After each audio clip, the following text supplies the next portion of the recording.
Hi guys, welcome back to another video. Today we're going to be talking about Leibniz's Theodicy. Leibniz lived in the 17th century. He was contemporary of people like Hobbes and Hume, Newton, because one of the things about Leibniz is trying to figure out who invented calculus first. Was it Leibniz in Germany, or was it Newton in England? I think generally speaking, they did develop it independently of each other, so one didn't take it from the other, and that personally not knowing anything about advanced math, it seems from my little reading that they approach a subject somewhat differently and dealt with or developed certain aspects of calculus rather than what the other person developed. Whatever. I studied Leibniz during my philosophy undergrad, and we didn't deal with the Theodicy. I had never even heard of it. We dealt with his monadology, which is sort of metaphysical or whatever. His idea that the universe consists of monads, these little, I guess, related to the atoms or whatever of the Epicureans. I can't remember inside and out, but during his lifetime and soon thereafter, it was the Theodicy that was the book associated with Leibniz, and not the monadology or any of the others. Theodicy basically means, what does it mean? I can't think of the words that it would be based from. Well, obviously Theo is God, but I can't think of what the DC would be from. But basically it means the problem of evil. So God's relationship with evil, sorting out that problem. How God works in the world is usually called providence. The study of that is usually called study of providence, or the subject matter is called providence. And the problem of evil is called theodicy. Not like they're not the same subject, they're just kind of the same subject looked from different angles. So one gets a very quick impression of Leibniz's genius. You can tell his mind is very vast. He's well acquainted with all the writers of his time on all the subjects of the time: philosophy, math, science, logic, all that stuff. And he's able to draw in so many different sources and make references to so many different authors. He seems to have a really good command of their ideas. He's able to evaluate them and refer to them.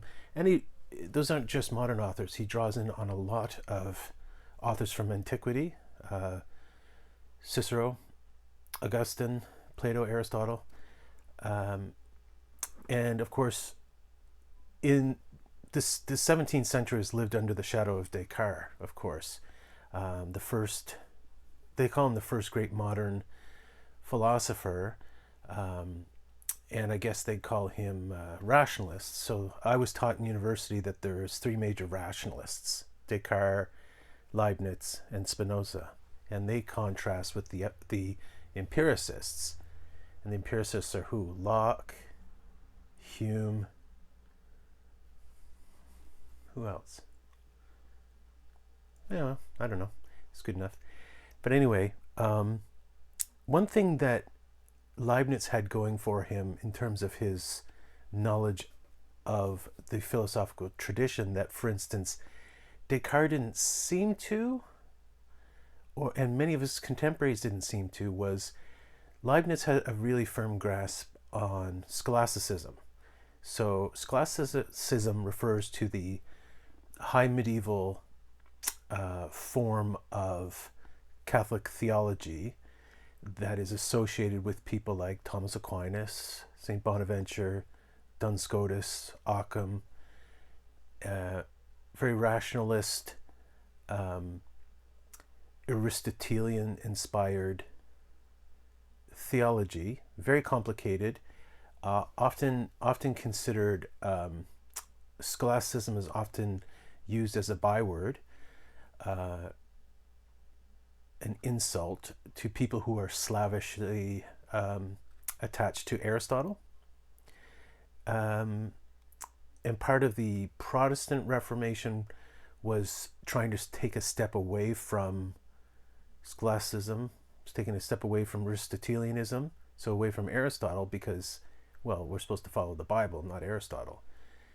So part of the critique that Luther gave the Catholic Church was, not only was it corrupt, but it didn't follow the Bible as much as it should, because it was paying too much attention to Aristotle, a pagan, right?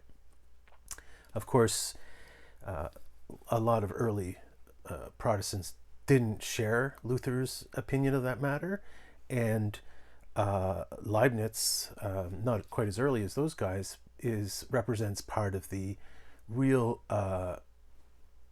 German Protestant interest in that tradition of logic, of analysis, philosophical theology, right? So Leibniz is very well acquainted with Augustine, very well acquainted with Thomas Aquinas. I think he refers to Duns Scotus as well. I'm not sure if he mentions Occam. But anyway, so when one is reading Leibniz, you get a real feel that he's really able to,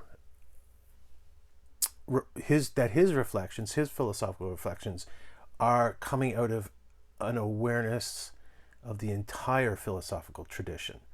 One doesn't get that sense from the next generation of philosophers, the so-called Enlightenment, the Enlightenment philosophers, people like Voltaire, Rousseau, and Diderot, and so on. So that's one thing that's quite admirable about Leibniz, is his real deep awareness of philosophical topics and theological topics. And Theodicy brought both of them in, integrated them very closely in together. And it's so interesting to see that he also brings in a mentality, I should say a worldview, cognizant of Newton's gravitational theory, of Galileo's observations, Copernicus, all these, well, to us, ancient scientific figures, but to him were modern, cutting-edge thinkers. And there was one spot in the Theodicy where he is really drawing some inspiration from gravitational theory. Very interesting. And before Newton came up with that, I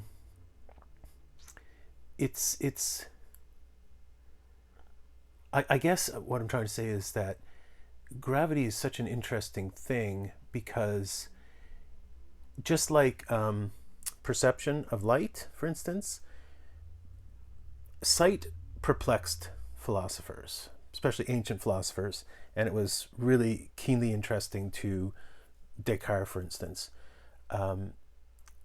because it was one of those instances where you have something non-physical like light. They didn't know anything about waves or photons. Something non-physical affecting the physical. And gravity was another great example of that, of an invisible thing that affects physical objects.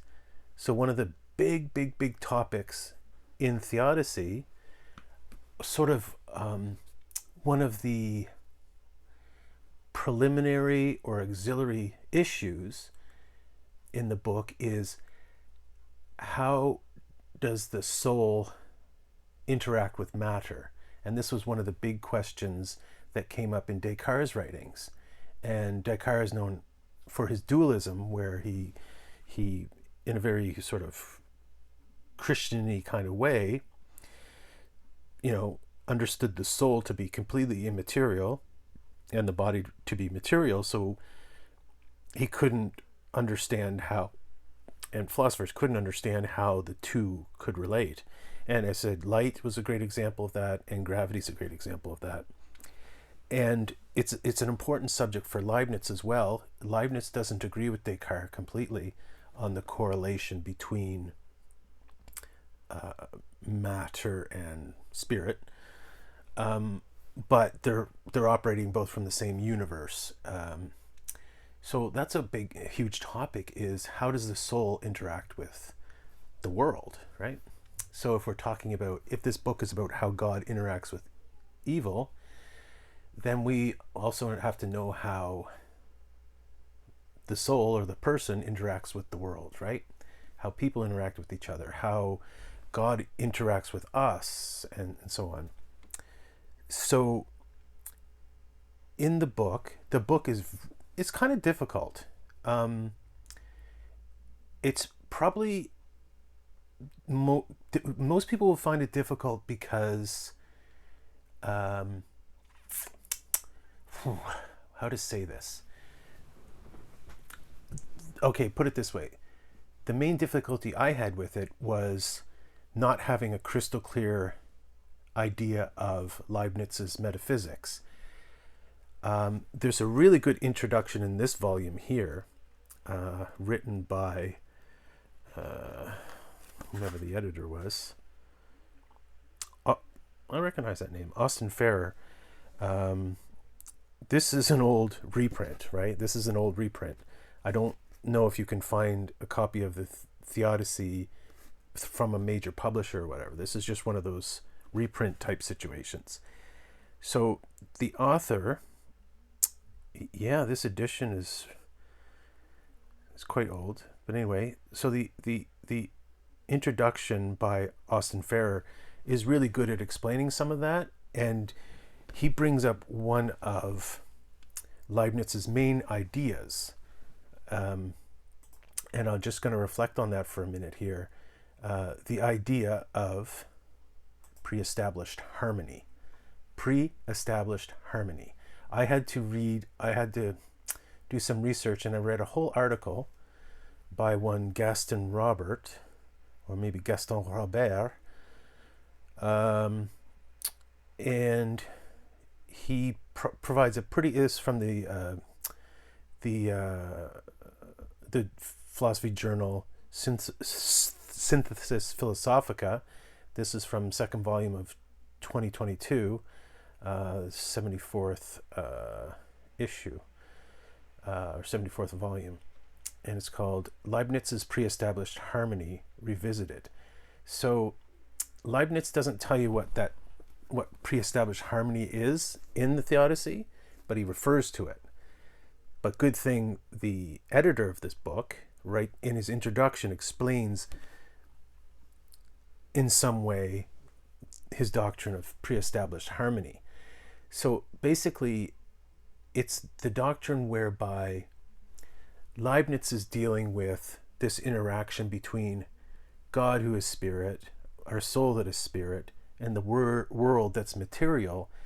And just like Descartes trying to come up with a solution, and Leibniz's solution is interesting, it's elegant. And it was interesting that when I looked up one of the spots, one of the Wikipedia articles dedicated to Leibniz and to Theodicy, they refer to Einstein, and Einstein refers to himself as Leibnizian, and which is really interesting because as I started to think through this really complicated idea of pre-established harmony, I did think about some of the things that are said today about physics, about the universe, about what do you call it? I'm missing the word here. Astrophysics. Okay, astrophysics. And that some of the ideas that I've heard about reminded me of the things, or Leibniz reminded me of some of those things. Now, let's see if I can explain pre-established harmony. I'm not going to do a great job of it, but I'll do some. Okay, so Leibniz believes that nothing really interacts with anything, so that the world is made up of these monads, these singulars, right? It's from the Greek mono, meaning one. So the monads are these little things. And that not only does he say that matter doesn't affect spirit or spirit matter, he says that matter doesn't affect matter either. That each of these monads lives out its, he doesn't say lives out, but it has its own characteristics and evinces it's kind of like an idea that I heard from Aquinas, whereby in a very Platonic sense, that each thing, person, thing, plant, whatever, is God's idea of the whole or the universe from that vantage point.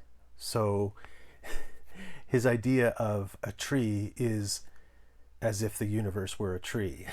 Okay? And Leibniz uses that kind of terminology when he says that each monad, each thing, each smallest thing reflects the whole. And in one spot, I really liked how Robert in this article said that in a way we could think of all these monads as mirrors reflecting the whole universe in themselves. So what does that mean, and what does that have anything to do with God's relationship with evil? Let me see if I can come up with a good explanation or a good link between them. So this is what I've come up with. That,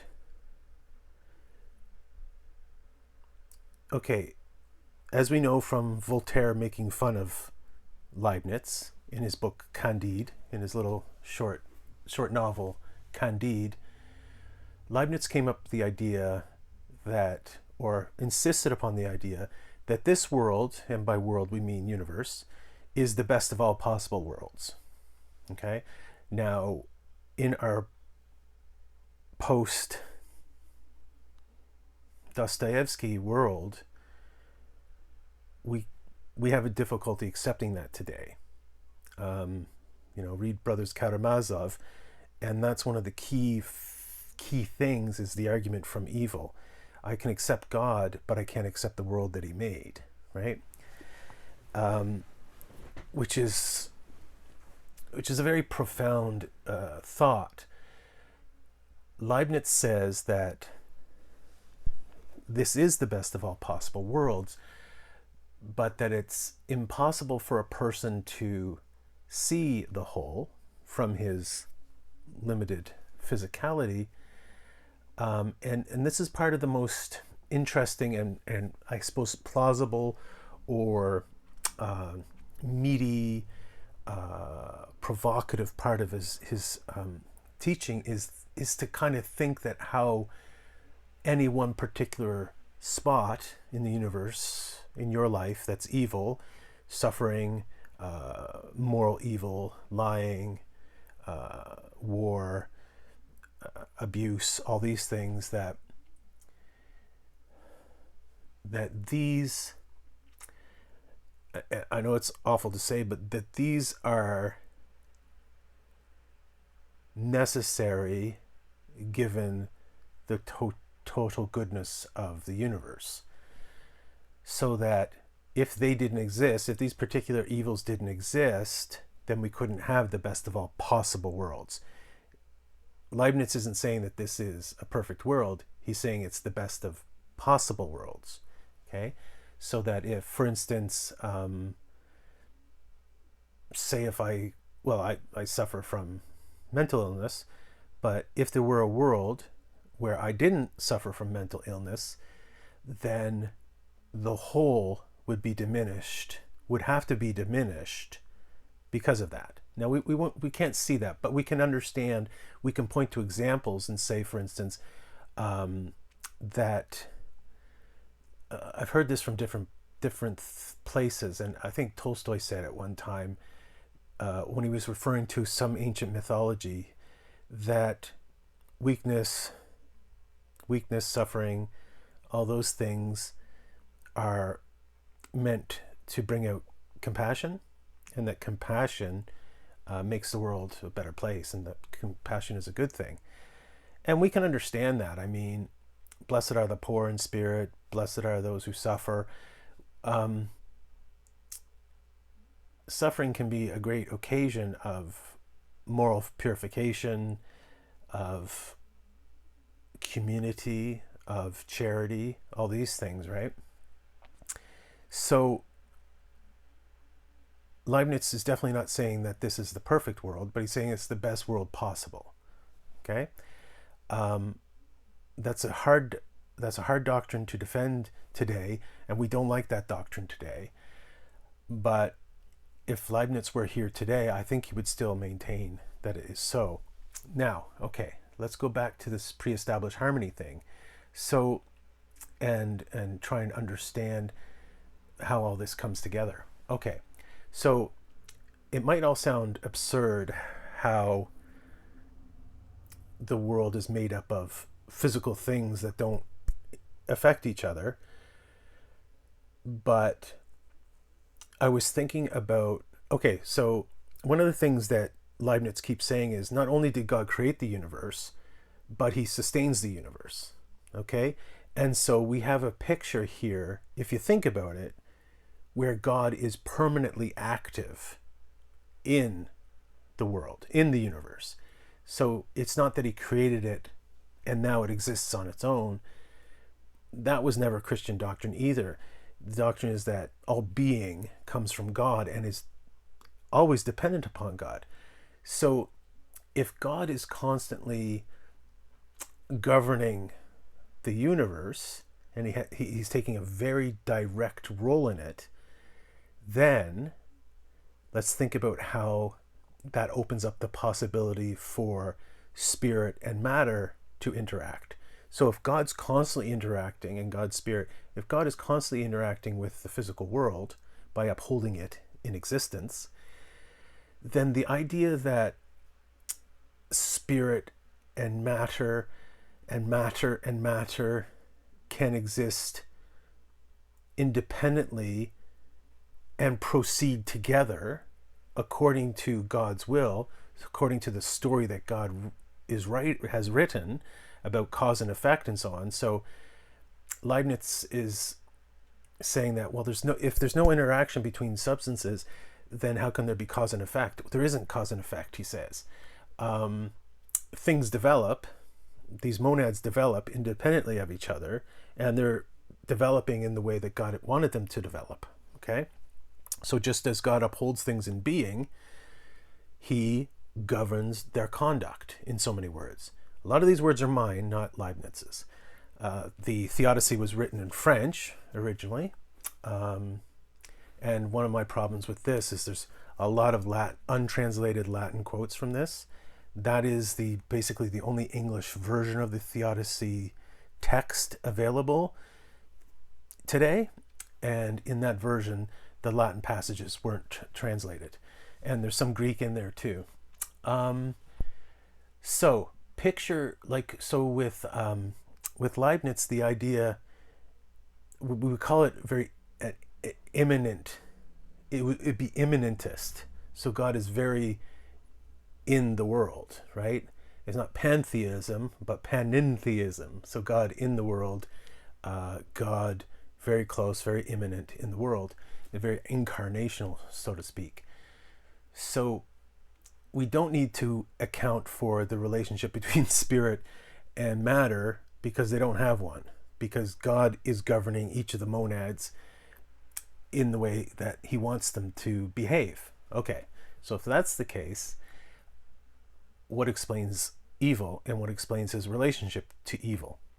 Okay, so he talks about, which is reasonable, 3 different kinds of evil: metaphysical evil, physical evil, and moral evil. Okay, metaphysical evil is simply our limitation, that we're not infinite. So we can kind of push that one to the side. He doesn't deal with that very much, if I've read this book right. The other one, physical evil, is suffering. Okay, so he deals with that a great deal. And the other one, moral evil. And moral evil is easier to get rid of when you say that there is such a thing as free will. So if I have free will, then I can do evil, and it's not God's fault. Okay? He wants me to do this evil because it fits into the grand scheme of his most perfect universe, but he doesn't want me to do it in and of itself. So there's two extensive disquisitions, what's the word I'm looking for? He has to deal with the matter of free will. He has to talk about free will. He has to prove it. He has to justify it. And he has to talk about, what was the other thing I was talking about? Free will, and he has to talk about grace. Okay, damnation. What's the topic? What am I looking for here? So if there's free will, what's Grace's cooperation, or what's Grace's operation with that? Okay, so there's two things here. These are major topics in philosophy at the time. Free will is still a big topic in philosophy, and the doctrine of grace is a big topic in theology, and was certainly very philosophically important in Leibniz's age as with earlier ages. And it's important to religion today, theologians today. It's not considered a philosophical topic anymore. So he has to deal with those two big issues. And free will was an issue that was dealt with in the ancient world with the ancient philosophers. So he refers a lot to them. And the topic of grace kind of begins with St. Augustine in the 5th century. There's a bit said beforehand. There's lots of biblical quotes and so on. But the theology of grace is really developed by St. Augustine. And his ideas dominate the Middle Ages and really, in fact, up to Leibniz's time. And Leibniz is daring enough to say Augustine was wrong about a few things. And one of the things he says Augustine was wrong about was the damnation of unbaptized infants. And Leibniz is very keen on saying that people can be saved, people can go to heaven who haven't received full Christian instruction or whatever, which is quite interesting for someone at his early time to allow that theoretically so widely. So grace is still a huge controversial topic in that day and age. Calvin, Jansen, Molina, and the Jesuits in general, the Dutch, what's that heresy or whatever called? Anyway, the theology of grace is huge and important, and the biggest figure, of course, is Calvin.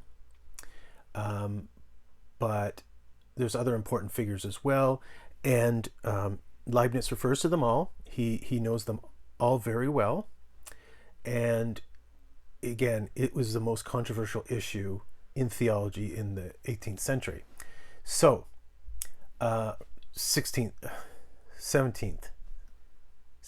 and early 18th century. Yeah, I probably should give you dates for Leibniz. Not that they're hard to find, but certainly can help situate us here. So Leibniz, all his works were published in the second half of the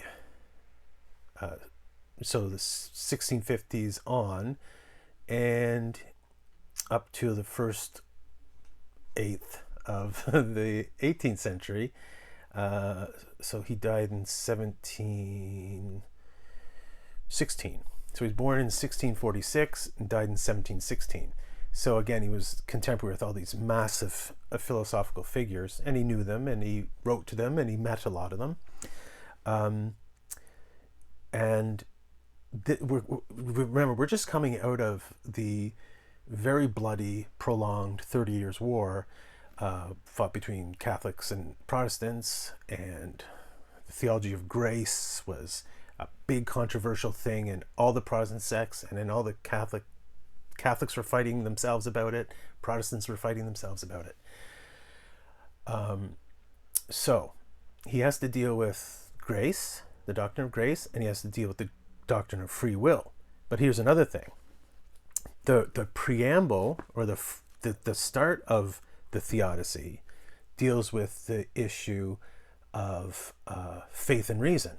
So that's a third big related topic. And when he gets into the first of the book proper, let me just see if I can find it here. When he's done what he calls his introduction or whatever, he and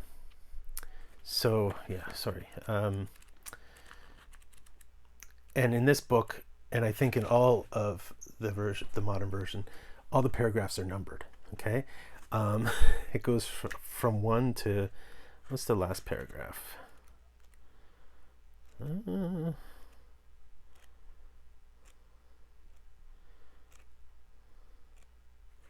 417. So there's 417 paragraphs in this book.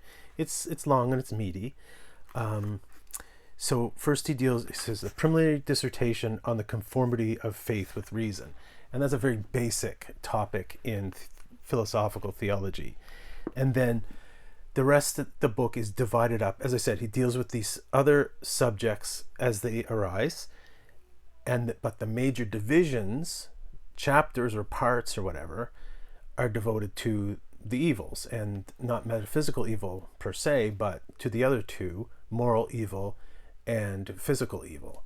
And I think this is where Leibniz shines, and this is where the general reader would be most interested in what he has to say, where he deals with specific concrete situations and deals with examples of evil and how we understand God's relationship with those events and so on, which will be, again, more interesting to a modern reader.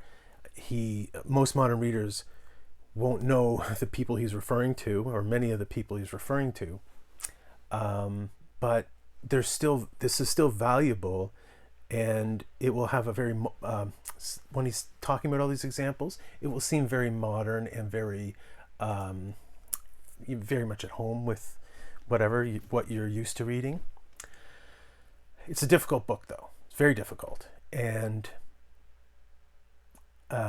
but his discussion of the specific topic of God's relationship with evil is not difficult. It's all these associated ideas that are difficult, okay? And especially his very peculiar metaphysics, where he wants to account for, well, just the way the world is, and man's place in it, and how God governs it, right? Which is quite complicated. I want to read this book again. I'm not going to read it right away. It took me a long time to read it, at least a month. I can't remember how long exactly. I bought this book probably 15 years ago, and I really, really wanted to read it, but I hadn't. And I just decided I got to read this book. As you know, like, my interest has always, well, my academic interest, my dissertation interest was with St. Augustine's thought, and I wrote on his doctrine of grace for my PhD. So, I mean, it's a big, very difficult subject in general. I suppose that's why I was so attracted to it.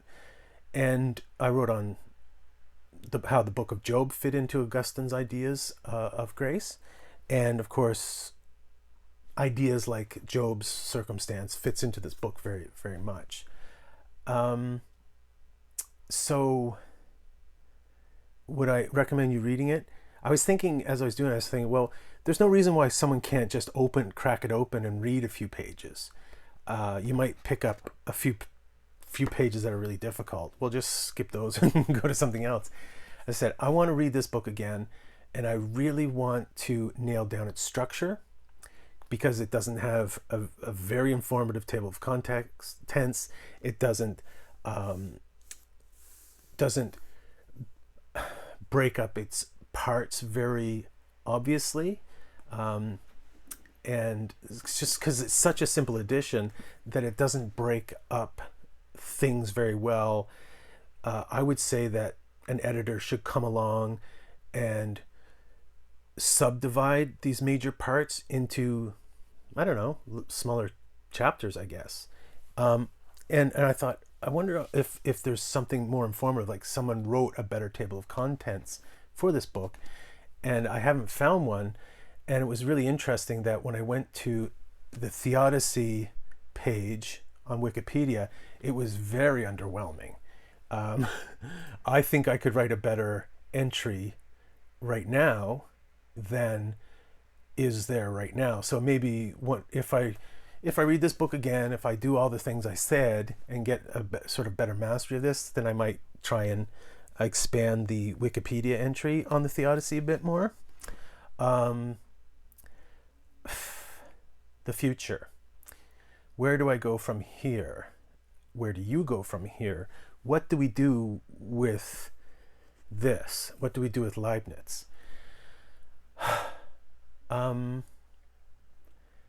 Theology today can't escape from the topics that are brought up in here.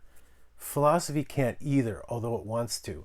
Philosophy doesn't take seriously the idea of God and the nature of evil.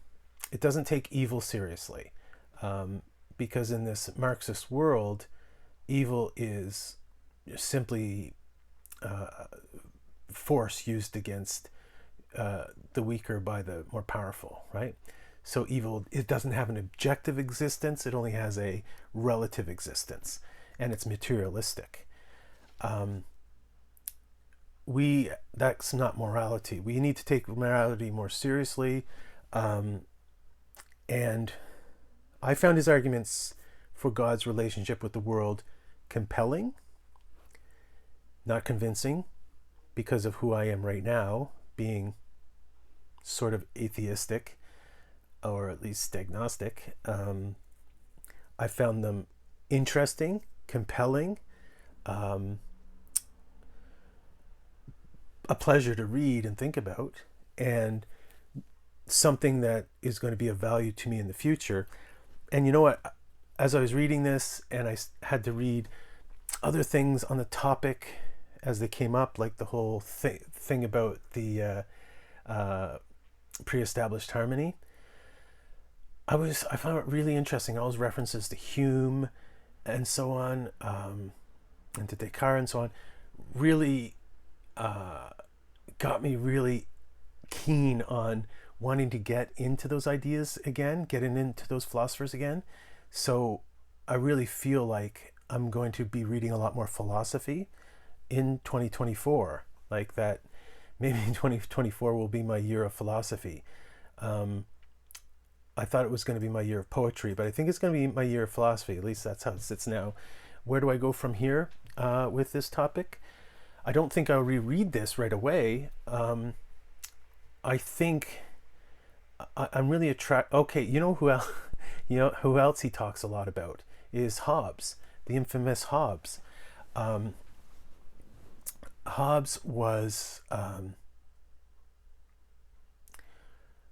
sort of a, what do you call it, enfant terrible of the philosophical world at the time, because he had some really unorthodox ideas, and his idea of human nature as a dark entity was quite interesting. Oh, that's another topic that is related to the topic of grace, was the fall of man, right?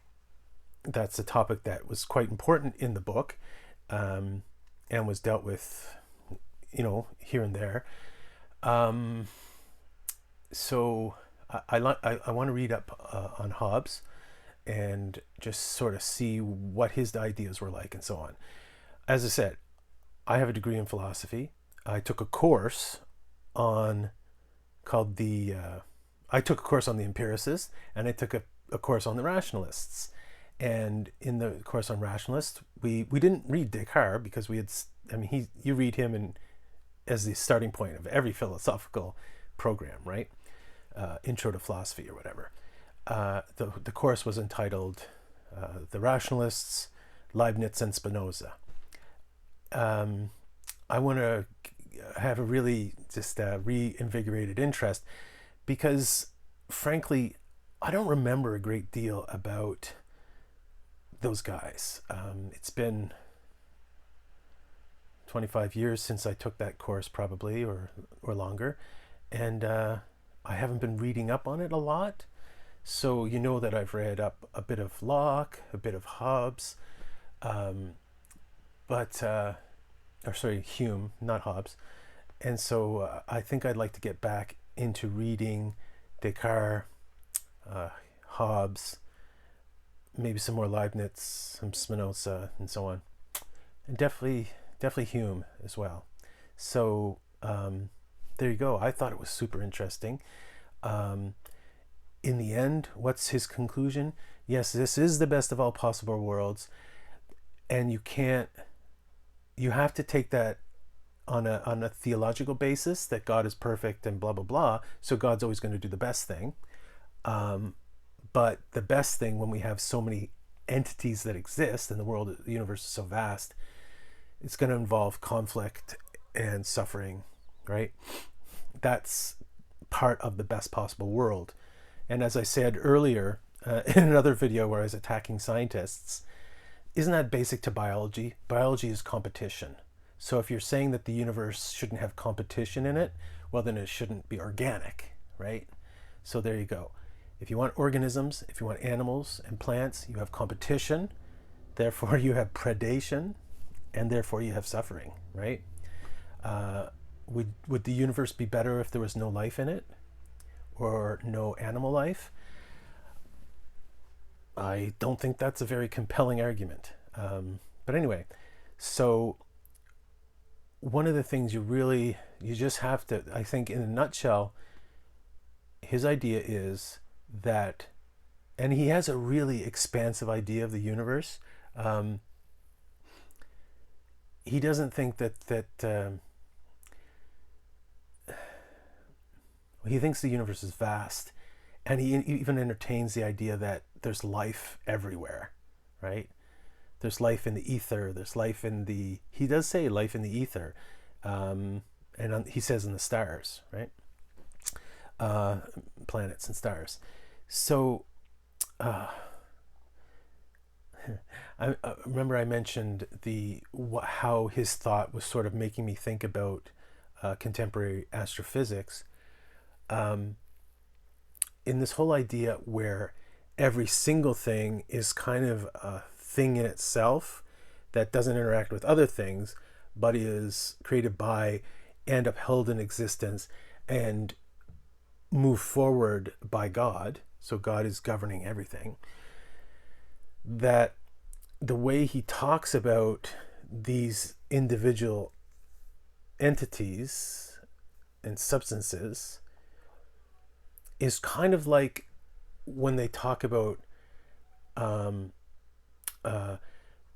collapsing the wave function or something. Think about what's his name's cat or whatever. When you collapse the wave function, you collapse the whatever. I heard recently that one idea about the universe is that observing it collapses the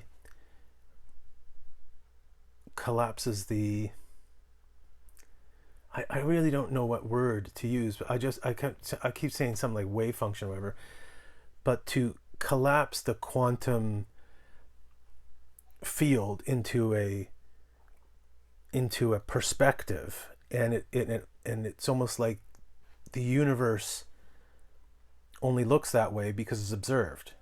Well, obviously, but it's like a tree only makes noise if someone hears it. So the universe only looks that way when someone collapses the wave function by observing it, right? And that everything you see is a collapsing of the quantum whatever, right? So I thought that that was really interesting. I'm certainly not qualified to talk about this, but I did find it to be quite reminiscent of that kind of thing. So in other words, Leibniz thinks that, well, I guess he has quite a Platonic understanding in a way, a Platonic inspiration.